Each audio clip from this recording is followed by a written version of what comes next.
नमस्कार दोस्तों साथियों।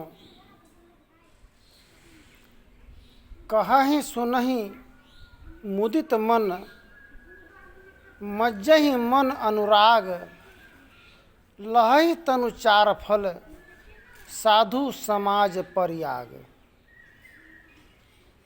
कहने से, सुनने से और समझने से मन की विकार, संशय, विषय का निवारण होता है। एक बार का दास्तान है, दोनों व्यक्ति और पुत्र वधू। सास कहती है पुत्र वधू को कि देखो कन्या, कपड़ा माथा पर ले, माथा पर कपड़ा लो। ससुराल में इस प्रकार मर्यादा का उल्लंघन करके चलने का रीत और रिवाज नहीं है। ससुर कहता है अपने धर्म पत्नी से कि देखो, पुत्र वधू और पुत्री में कोई अंतर नहीं होता है। इस प्रकार नकेल कस करके रखना अच्छा नहीं है, ताकि मन उब जाए। परिवार में, घर में है, अगर कपड़ा माथा में नहीं है तो इसमें क्या मानहानि का बात होता है। सब तो अपना ही है परिवार। धर्म पत्नी का बात का उल्लंघन हुआ। उल्लंघन होने से पति पत्नी का मतभेदी के कारण सर पर जब वो पुत्र वधू चढ़ जाती है तो उतरने का नाम नहीं लेती है। एक बार एक वेश्या से प्रसन्न होकर राजा बोले कि तुम मांगो, क्या मांगते हो। बोला आप पहले सत्य कीजिए तब मांगेंगे। सत्य किया। बोला जब मेरे नित्य कला से आप इतना ही प्रसन्न हुए हैं तो हम यही चाह है मेरा कि आपके सर पर चढ़ करके हम लेटरिंग करेंगे। अब तो राजा को मन में इतना गलानी हुआ, ये तो असंभव बात था।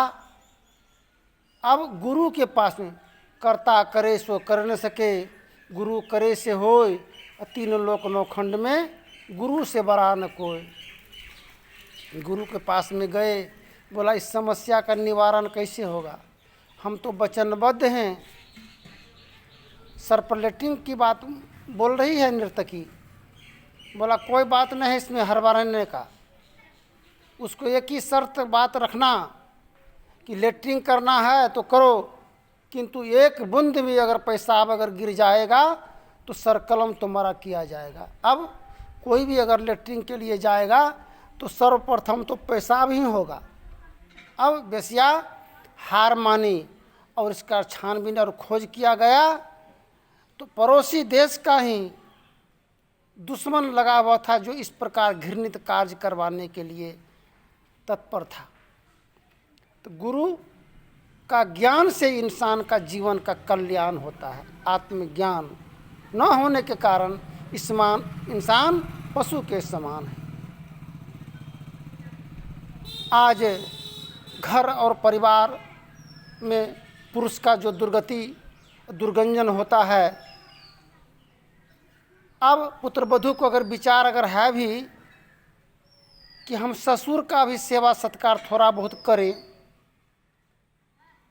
तो सास उस पर अड़चन है कि मेरा पति है तो हम उसका खिदमत करेंगे, हम देख रेख करेंगे, मेरे दायित्व, मेरा भार है मेरे ऊपर, मेरे पर पुत्र वधू क्यों करेगी। वह अगर एक जरा भी अगर पैर बढ़ाने की चाह करेगी, कपड़ा खींचने का हो या पैर पर हाथ देने का हो, थका मरा हरा होने के कारण, तो उनका पत्नी ही, धर्म पत्नी ही, सासू, वही सब सर्वप्रथम विरोध करेगी। क्रोध, विरोध, अभिमान, घमंड, छल प्रपंच, यही पाप और अत्याचार, जुल्म का कीचड़ से हम लोगों को अपने जीवन को ऊपर उठाने की जरूरत है। कौन किया ये समस्या खड़ा? सास किया। और कुछ माँ के घर से तो लाई ही थी, माँ का जो बदचलनी विचार, और वहाँ से आया तो उसमें सास भी जोरन लग गया। हाल ससुर का बुरा और देवर का बुरा, पति का बुरा, या ये बुरा हाल और बदहाली जीवन से अपने जीवन को बचाने के लिए कुछ ऐसे ऐसे वचन की वाक्य को समझना पड़ेगा। जवानी में बूझ है तो समझ नहीं, और बुढ़ारी में समझ है तो बूझ नहीं। बूढ़ा आदमी नहीं बूझेगा, एक को बात नहीं बूझेगा, यही जानेगा हम इतना महल बनाए, घर बनाए, जमीन किने, सारे व्यवस्था हम उपलब्ध किए हैं, मेरा सम्मान और मान क्यों नहीं होगा। यह नहीं समझदारी उसको है कि मेरा पुत्र वधू कितना परेशान है बाल बच्चों के प्रति, बेटा उसका पतिदेव कितना परेशान किया, कितना प्रकार से अड़ोसी पड़ोसी का दंगित सह करके क्या हाल बुरा हाल में है, क्या शरीर में क्या कठिनाई है, वो नहीं बुझेगा। टाइम पर भोजन चाहिए, पानी चाहिए, हंगामा खड़ा करके बूढ़ा रख देगा। इसी प्रकार बूढ़ा को समझ है तो बूझ नहीं, बूझेगा नहीं।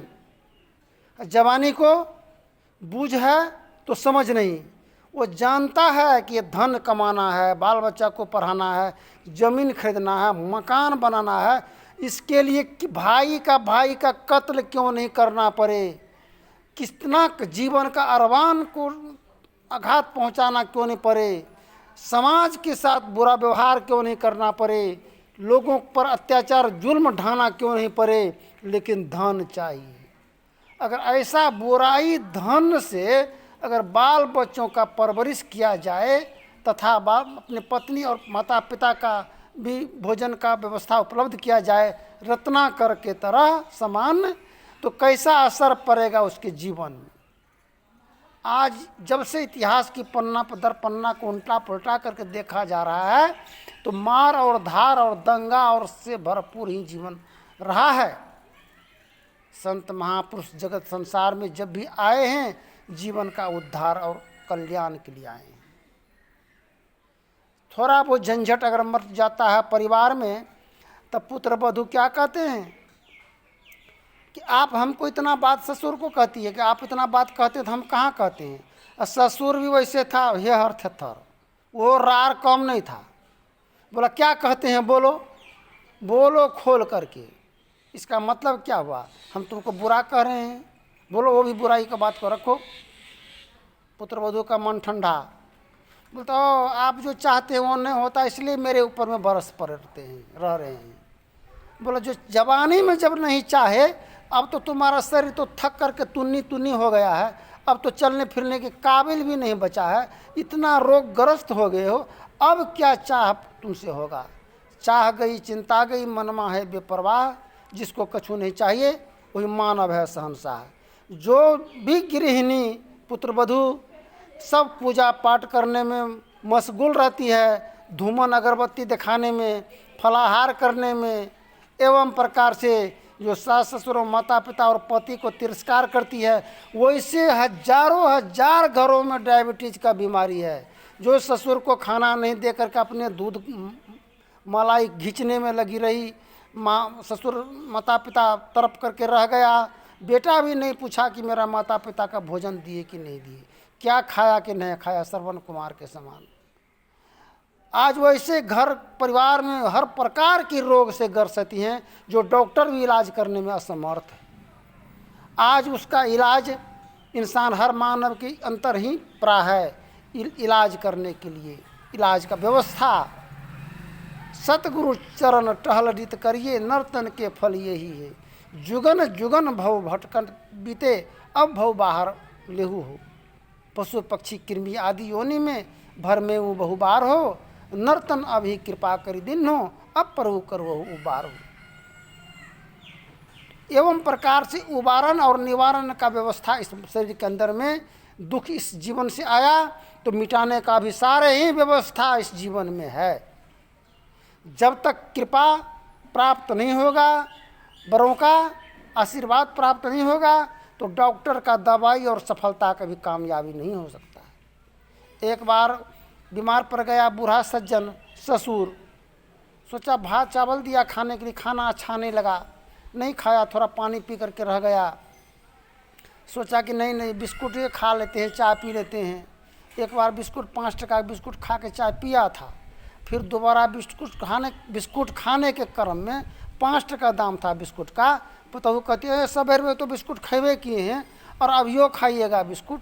बोला देखो इतना कमा कोर करके दिए और अभी तो बहुत दिन हमारा उम्र बाकी है खटने के लिए और कमाने कोरने के लिए, और अभी तुम एक बिस्कुट के लिए इतना बात बोल रही हो, तो आगे तो जीवन पर आधार आई है 5 रुपया के बिस्कुट के चलते। ठीक इसी प्रकार ये इतना जो धूमन और अगरबत्ती या पूजा और प्रसाद जो चढ़ाए, क्या उससे लाभ मिला? गंगा जाने से लाभ मिला? गंग जवन सरस्वती की धार बह रही है, फुटल मनुष्यवा के भाग गुरु गम नाही लिए।